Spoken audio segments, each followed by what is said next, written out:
నమస్తే, welcome to Bharati TV. నేను బాపయ్య. ఆశురెడ్డి 6 ఆకులు చదివితే అమ్మ 16 ఆకులు చదివింది. ఆడియో వైరల్ అని చెప్పేసి ఈ వీడియోకి నేను ఒక టైటిల్ పెట్టాను. మీ అందరికీ తెలుసు ఆశురెడ్డి వ్యవహారం ఎంత వైరల్గా మారిందో.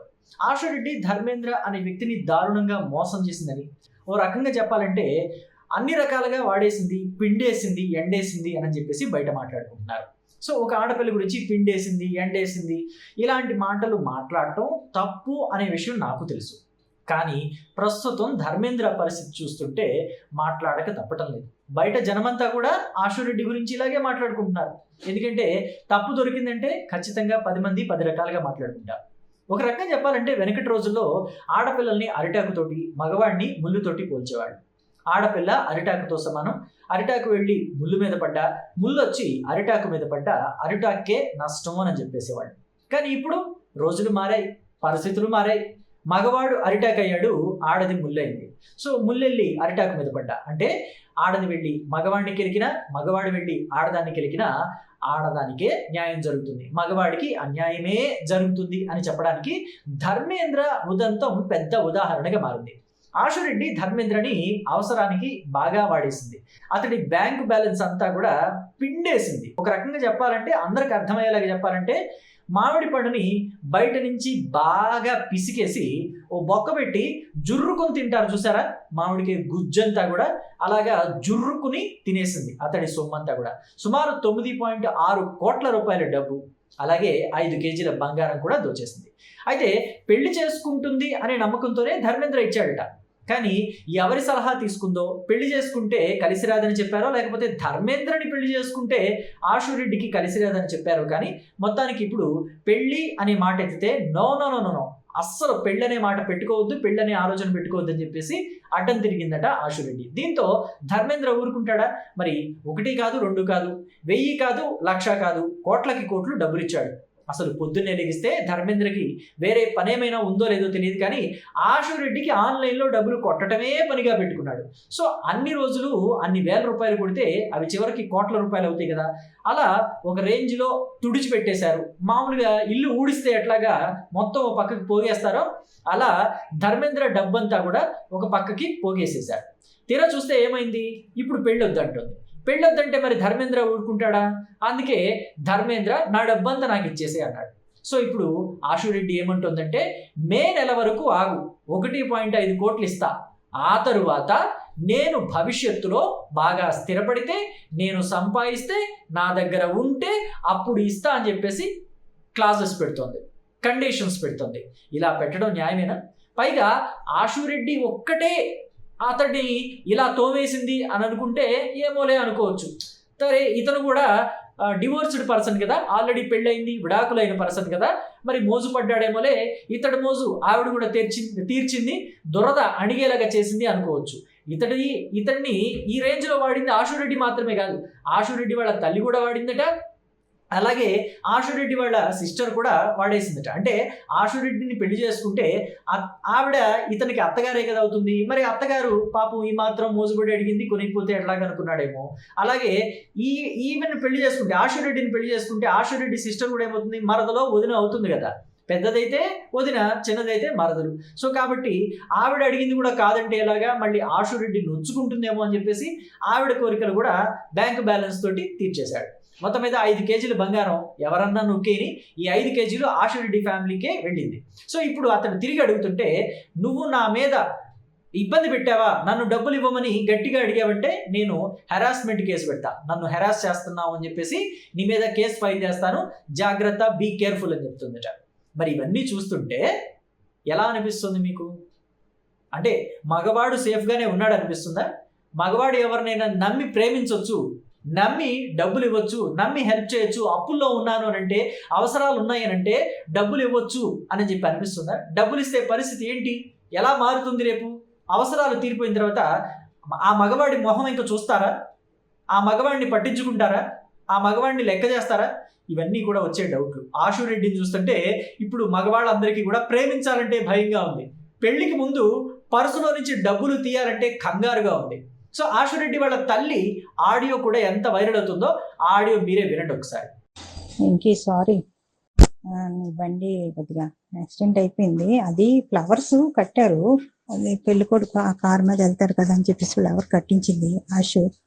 అదేమైందంటే డివైడర్కి కనిపించలేదు, ఫ్రంట్ని కట్టేశారన్నమాట. రోడ్డు కూడా కనిపించదు, ఆఖరికి ఆ అంకులు సగం తీసేశారు ఫ్రంట్ది. అదేమైందంటే లెఫ్ట్ది కనిపించక అది ఇదైందన్నమాట.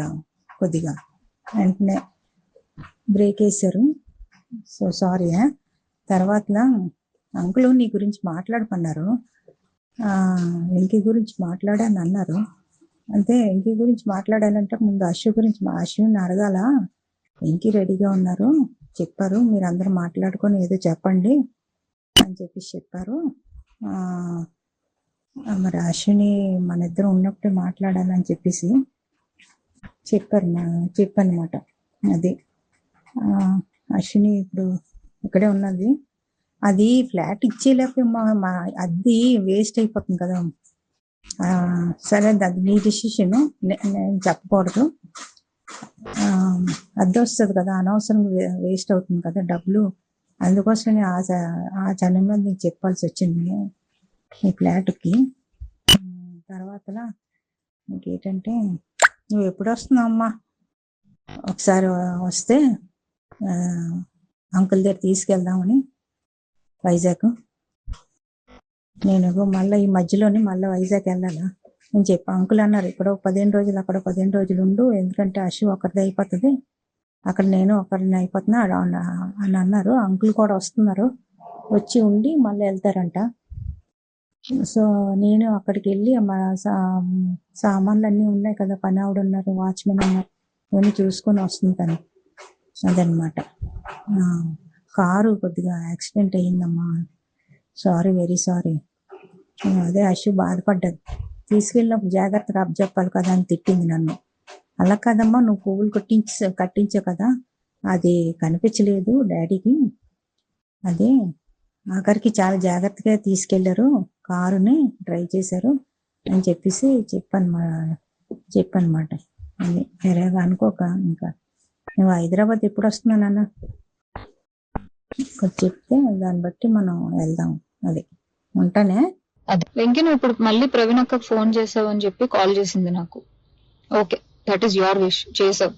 నేను ఇప్పుడు నీకు మళ్ళీ చెప్తున్నాను, మే వరకు టైం ఇస్తే నీకు 1.5 తిరిగి వెనక్కి ఇచ్చేస్తాను త్రూ అకౌంట్. అర్థమైందా? త్రూ అకౌంట్ మే వరకు టైం ఇస్తే నేను నీకు మళ్ళీ వెనక్కి ఇచ్చేస్తాను. ఆ మిగిలిన డబ్బులు అంటావా, నేను లైఫ్ లో సెటిల్ అయినప్పుడు నా దగ్గర ఉన్నప్పుడు నేను ఇస్తాను. అది కూడా నేను ఇవ్వను అనట్లేదు. లేదు కుదరదు, నాకు ఇదంతా అవ్వదు అంటే పెద్ద మనుషులకి నువ్వే ఫోన్ చేసావు కదా. నా జీవితంలో పెద్ద మనుషులు ప్రవీణ గారు మాత్రమే. సో ఆ ప్రవీణ అక్కకి వేణుస్వామిని పెడతావా లేకపోతే ఇంకెవరినైనా పెట్టుకుంటావా, నేను పిలుస్తాను, నువ్వు పిలుచుకో. ఓకే, నేను ఇంకా నీ ముఖం చూడాలనుకోవట్లేదు, ఈ విషయం గురించి మాట్లాడాలనుకోవట్లేదు. నాకు మే అనే ఒక్క టార్గెట్ కనబడుతుంది, మే వరకు నేను నీకు డబ్బులు ఇవ్వాలి అంతే. లేదు కుదరదు కాదు అంటే నేనే పెడతాను హెరాస్మెంట్ కేసు. ఎందుకంటే మా అక్కని ఇన్వాల్వ్ చేస్తున్నాడు, మా మమ్మీని ఇన్వాల్వ్ చేస్తున్నాడు, లేకపోతే మా ఇంటికి వస్తానంటున్నాడు. అసలు నా పర్మిషన్ లేకుండా నువ్వు మా ఇంటికి రావడం ఏంటి, లేకపోతే నేను మీ ఇంటికి వెళ్ళడం ఏంటి? ఇంట్లో వాళ్ళు ఇన్వాల్వ్ చేసుకోకుండా నువ్వు నేను మాట్లాడాలి, నువ్వు నేను సాల్వ్ చేసుకోవాలి అంటే నా వైపు నుంచి ప్రవీణ్ అక్క, వేణుస్వామి మధ్యలో కూర్చుంటారు. మే వరకు నేను ఆ డబ్బులు సెటిల్ చేస్తాను. అది. సో విన్నారు కదా, ఈ ఆడియోలో మీరు వింటుంటే మీకేం అర్థమవుతుంది? ఆశురెడ్డి వాళ్ళ మదరు, వాళ్ళ ఫ్యామిలీ మొత్తం అంతా కూడా ధర్మేంద్ర దగ్గర నుంచి ఒక కారు కూడా తీసుకొని దాన్ని డ్యామేజ్ చేశారు. ఎక్కడ పడితే అక్కడ గుద్దేసి డ్రైవింగ్ వచ్చి రాని డ్రైవింగ్ తోటి అతడి కారును కూడా నాశనం చేశారని తెలుస్తుంది. పైగా ఇక్కడ అనవసరంగా రెంట్లు కడుతున్నాము, ధర్మేంద్ర ఫ్లాట్ ఉంది కదా ఖాళీగా, అది రాయించేసుకుంటే అయిపోతుందని చెప్పేసి అంటున్నట్టుగా మనకి ఆ ఆడియోలో కూడా వినపడుతుంది.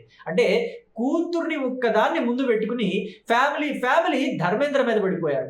ఫ్యామిలీ ధర్మేంద్రని తోము పడేశారు, రుద్ది పడేశారు, వాడి పడేశారు. సో ఈ దారుణాలన్నీ కూడా చూస్తుంటే బాబోయ్ అనిపిస్తుంది. నాకైతే ఇలాంటి వాళ్ళు ఈ స్థాయిలో దోచేస్తున్నారు. అసలు ఆడవాళ్ళని నమ్మొచ్చా? ఆడవాళ్ళంతా ఇంతే ఉన్నారా అనే అనుమానాలు కూడా నాకు కలుగుతున్నాయి. కానీ ఆడవాళ్ళు అందరూ ఇలా ఉండరు, చాలా త్యాగమూర్తులు కూడా ఉంటారు, చాలా మంచి వాళ్ళు కూడా ఉంటారు.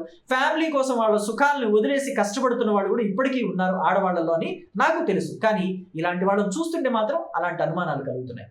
సో మొత్తం మీద మీ అభిప్రాయాన్ని కమెంట్ బాక్స్లో పెట్టండి.